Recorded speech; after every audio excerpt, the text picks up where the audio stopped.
Fala galerinha do YouTube, beleza? Aqui fala o Paulo Tech, e hoje eu vou estar mostrando aqui pra vocês como eu fiz meu caixote para Tech Deck.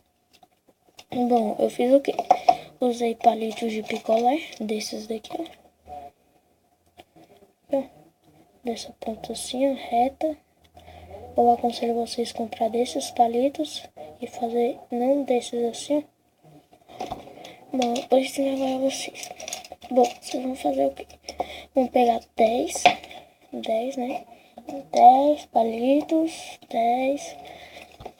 E vão fazer 10 de altura dos dois lados. Aqui, ó. E vão fazer um palito todo assim, ó. Você não vai cortar nada. Assim, ó, de largura.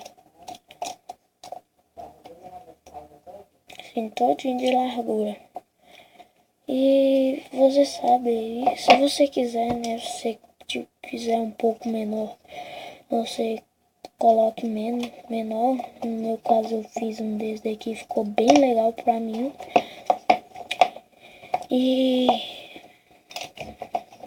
falar aí como é que eu fiz. Dei uma lixada aqui, ó, com que eu tinha colado cola quente, tinha ficado uns negocinhos da cola quente. E eu não lixei aqui, porque eu acho que não precisa. E aqui também não.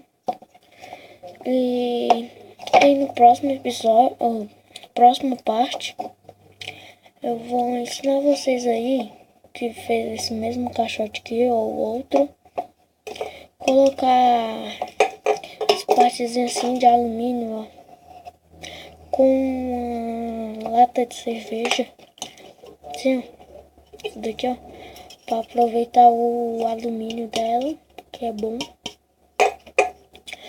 E não, vou fazer isso aqui na segunda parte, e na terceira parte eu vou pintar. Nossa, fica bem legal mesmo. Espero que vocês tenham gostado, tenha ajudado vocês aí. Deu um pouco de trabalho, né, mas valeu a pena. E se inscreva aí no canal, né, e são os favoritos. Se puder, compartilhe, mostre, divulgue o canal aí para os seus amigos que gostam de Tech para ficar ligado aí. E é isso. Falou, espero que tenha ajudado mesmo muito. E até o segundo episódio, ou a segunda parte.